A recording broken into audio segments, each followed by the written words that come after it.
Hey,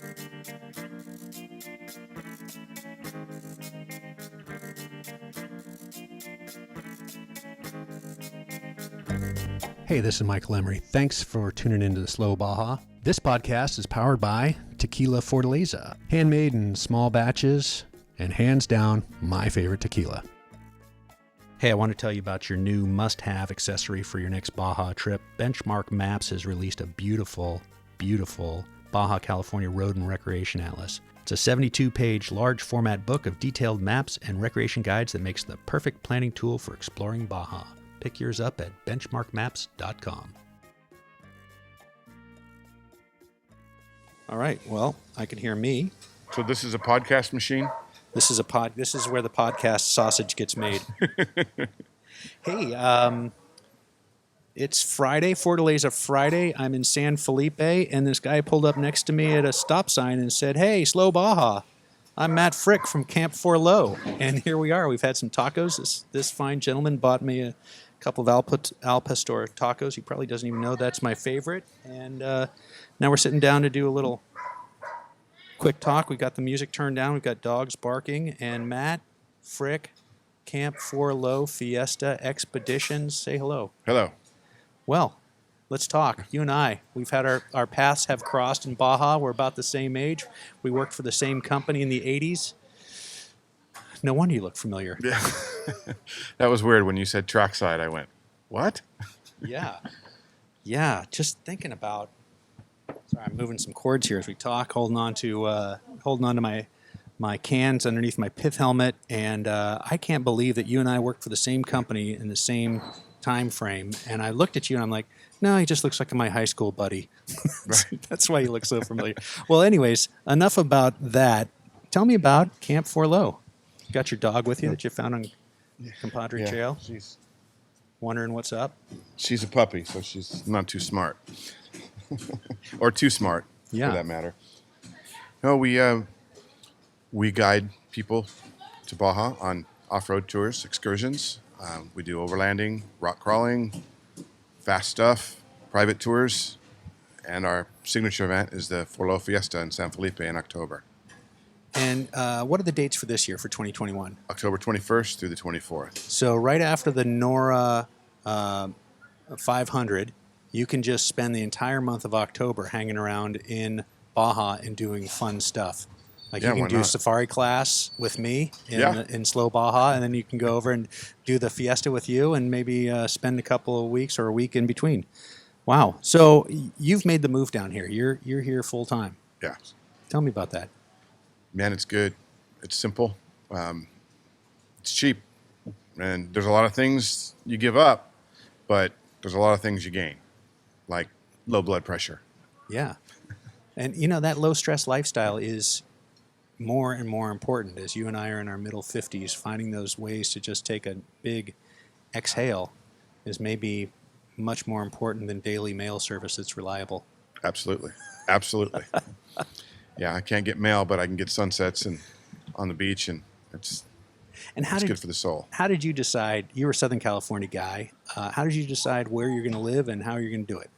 Well, I had another house in a similar place around the bend there. And so was that a fun weekend place for you? Yeah, okay. Yeah. And it was too remote, and there's nobody there to defend it, and it kept getting broken into, and it got worse and worse over the years. And my kids grew up, and we just kind of left it, you know. So I had been going to Cuatro Casas for a while. I've been bringing groups there, and I just like it. I like the area where I'm at, and I just decided to stay there and put down some roots. Awesome.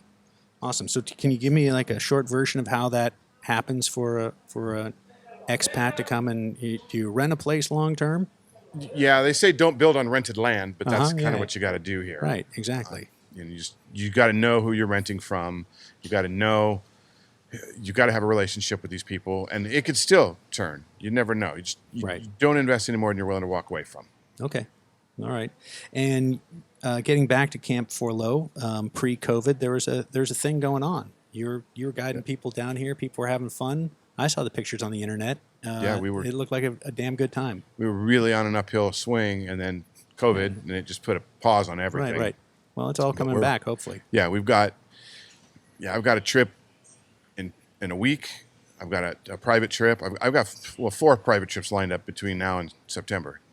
So to break it down for the Slow Baja audience, you've got a 4x4. There are lots of people with 4x4s. You're listening to the podcast, so you do have an affinity for Baja. So tell me about what the Camp4Lo experience is, or the range of offerings. So most of our trips are 6 to 8 people. That's our signature trip. And we do 6 to 8 vehicles. Yes. Gotcha. And we'll do 3 nights usually, and we'll stay at 3 different places. We'll stay at ranches and hostels. I don't like to stay in hotels because everybody seems to split, and the group divides. And so we stay in ranches and hostels and things like that, like Rancho El Coyote. You know where that is. Great place. We stay up there. Yep. And it's wonderful. They feed us family style, and we have a big campfire, and they have those cabanas and stuff. And we just adventure, and the trails aren't.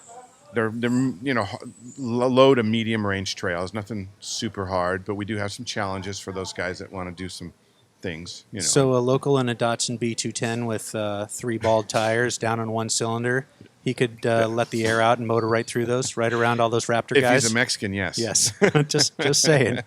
That's a constant refrain on my show, that wherever I'm going off-road, the local dude in his old Datsun B210 on 3 bald tires and down 1 cylinder can go right by me as I'm white-knuckling it. I've been broken down in the race and been passed by a guy in a Granada. Yeah, exactly. Like, what is going on here? The great off-road Granada.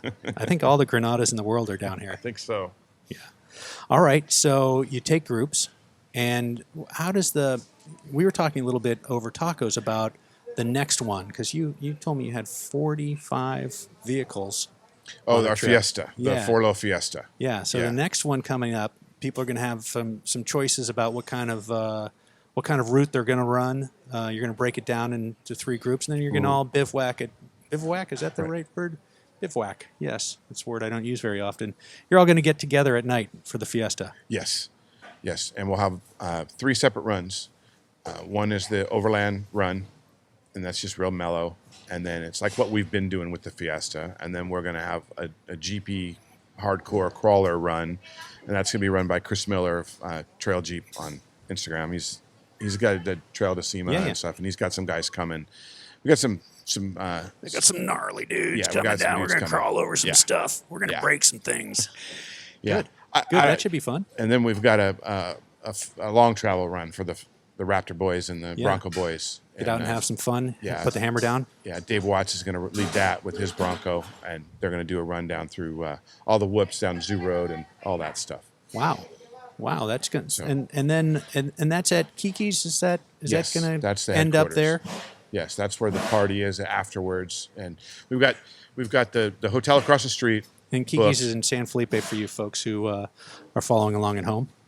We've got the Kiki's booked, and that's where the actual party is. And then we're selling tickets, general admission tickets, where you can get your own accommodations, or you can camp somewhere or whatever, and then that ticket gets you the trail run and the party and the food at the party Saturday night. Well, that sounds like a great time. Yeah, and we're going to have a car show on the Malecon on Friday afternoon. And we've got a couple things scheduled for Friday as well. Dave's going to lead a run up to Mike's and back for the long travel boys. And I'm going to lead a run down to the Portecitas Hot Springs on Friday. And we're going to go to the Cow Patty for a beer and a hot dog.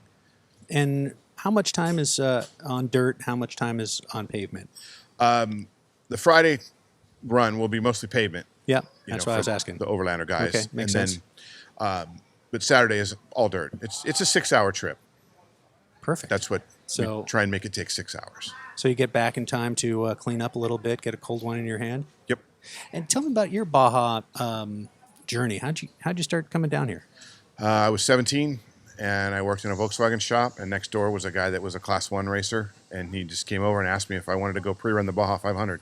Just like you live in Southern California, that stuff just happens. Hey, high school kid. Yep. What are you doing? So I had to get permission from my mom, who, thank God, she said yes. And then it just all... First ride's for free. Yep. Then you're hooked. Now we've got a lifetime of radness. All right. And so we talked about the famed Jim Ober, Trackside Photo. Jim Ober, the owner of Trackside Photo, who we both worked for at the same time. He's in the Off-Road Motorsports Hall of Fame. Hello, Barbara Rainey. I hope you're listening. And he was an interesting dude. He was. He seemed like Or is. Was he a Vietnam veteran? No, but he was a military guy. Yeah, he was in the Guard. He just had lots of organizational skills and a military precision sort of approach. Right. And I think I was 19, 20 years old when I was working for him. So I was just a college kid trying to make it as a photographer. But he was a guy who he gave you orders, and I hopped and said how high, and okay, yes sir, and did it. Yep. He's the one that taught me. He taught me how to read a topo map. Okay. He taught me how to camouflage, because in the late 80s, there was a big problem with the BLM not letting us take pictures because they didn't want us to step on a tortoise or something. And he gave me that's when he painted all of his vehicles desert tan, and he showed me how to camouflage the vehicle. And I was at the Mint one time, and I had the vehicle camouflaged. I was sitting at my photo spot, and a BLM guy drove right by me and never even saw me. Like, okay, I guess this stuff works. It works. Yeah. Yeah, well, he's a guy that I still need to jump in and get him with a microphone in his hand. We can't wait to drive our old Land Cruiser down to Baja, and when we go with Baja Bound Insurance. Their website's fast and easy to use. Baja Bound Insurance, serving Mexico travelers since 1994. Hey, do you have a 4x4? You love off-road racing? You got to join Slow Baja in the Nora 500. It's Ensenada to Ensenada, 3 great days, October 7th through 10th. Kurt LeDuc, Off-Road Hall of Famer, leads the class. If we can do it in our old truck, you can do it. Get your street legal 4x4, get into the safari class, and I'll see you in Ensenada. More info at nora.com. That's www.norra.com, or on Slow Baja. So you've been in the car as a navigator, you've pre-run, and you've been, there in the dirt trying to make photos of it. And then you've been in the darkroom making 250 press prints in an afternoon to FedEx out before the FedEx deadline. Probably had to go sailing over to your FedEx local office on a motorcycle or something to get those things in there hot so they could get to Ohio the next morning. Just throw out a couple crazy stories for me. One time I was broke down in the Baja Bug, in the Trackside Baja Bug. I was out by Laguna Hansen, and I tried to get on the radio, and the radio wasn't working. And I was like, "Oh man, I'm out here. I'm broke down. And I noticed that the light on the speaker was coming on every so often. I'm like, "Oh, so something's going on, but you can't hear it. I can't hear it." And so I said, click the microphone 3 times if you're, if you hear me. And then the speaker, the light on the speaker went 3 times. Like, okay, so I'm broke down at this place at Laguna Hansen, and tell me, this is where I'm at. And that back then, you couldn't send GPS really coordinates, right? And I just said I'm past, race mile 62 or whatever I was, and I clicked 3 times if you got that, and sure enough, and some guy showed up about an hour later. And towed me out. Well, we were having some fond reminiscences about the Volkswagen thing, but that 86 Baja 500. I had been to a college party the night before, somehow slept through my alarm, and I needed to be at the hotel just north of Ensenada, Papagayo. Had to be there at 8 a.m. And I woke up in my house at San Diego State at 6:35 a.m. That's pushing it.